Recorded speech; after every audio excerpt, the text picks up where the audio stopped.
उत्तराखंड में नहीं थम रहा बाघों का आतंक। लोगों ने कहा पलायन को है मजबूर।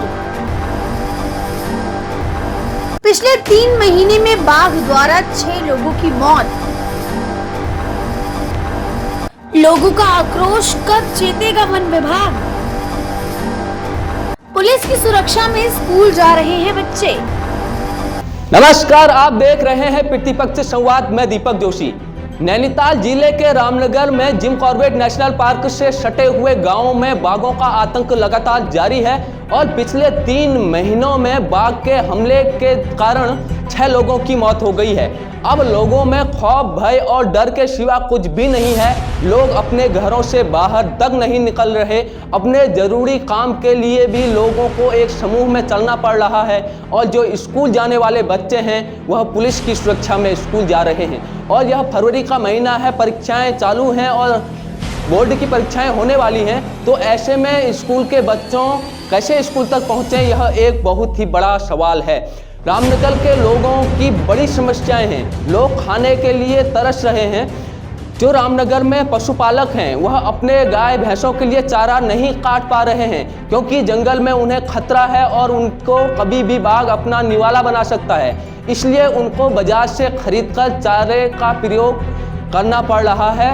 वह बहुत महंगा आता है बाजार से खरीदा हुआ चारा। लेकिन अब ऐसे में सवाल है, वहाँ के लोग क्रोधित हैं। वह पूछ रहे हैं आखिर वन विभाग की क्या जिम्मेदारी है, वन विभाग क्या कर रहा है। जब वन विभाग के पास सारे उपकरण हैं तो वह बाघों को क्यों नहीं पकड़ पा रहा है। आखिर कब तक वन विभाग लोगों की इस तरह की होती मौतों को देखता रहेगा। वन विभाग बाघों को बचाने के लिए अनेक प्रयास करता है, अनेक जगह जगह जाकर उनको बचाने की योजनाएं बनाता है। तो क्यों न लोगों को बचाने की भी योजनाएं बनाई जाएं। बाघों के हमलों से कैसे लोगों की सुरक्षा की जाए, इस पर ध्यान कौन रखेगा। आखिर सरकार, वन विभाग, इतना बड़ा तंत्र क्यों विफल हो रहा है। वहाँ के लोग खुलेआम क्रोधित होकर यह पूछ रहे हैं। हमने देखा इससे पिछले दिनों भी भीमताल क्षेत्र में भी बाघ के हमलों के द्वारा 3 महिलाओं को अपनी जान गंवानी पड़ी थी। तब भीमताल के लोगों ने सड़क को जाम कर दिया था। वन विभाग के खिलाफ जबरदस्त आक्रोश देखा गया था, जिसके बाद वन विभाग में थोड़ी हलचल हुई और उसने उस बाघ को अपनी गिरफ्त में लिया। लेकिन रामनगर का यह बाघ या बाघिन जो कुछ भी है, यह कब वन विभाग की गिरफ्त में आएगी, यह सबसे बड़ा सवाल है। हमने देखा खटीमा जैसे एक शहर में भी बाघों का आतंक है और पिछले दिनों देहरादून के जैसे शहरी एरिया में भी एक गुलदार एक बच्चे को उठा ले गया था। आखिर पूरे उत्तराखंड में इस तरह का बाघों का डर और खौफ क्यों पैदा हो गया है। क्योंकि उत्तराखंड के पास जंगल सीमित हैं। बाघों के रहने के लिए तराई और पहाड़ी जो ये पूरी एक रेंज होती है, यह सबसे उपयुक्त मानी जाती है। लेकिन उत्तराखंड में यह भू क्षेत्र बहुत कम है और सबसे ज़्यादा बाघों की संख्या इसी उत्तराखंड में है और लगातार उसे बढ़ाने पर जोर दिया जा रहा है। अब आप बताइए, लोग सवाल पूछ रहे हैं कि लोगों की सुरक्षा ज़्यादा महत्वपूर्ण है या बाघों की।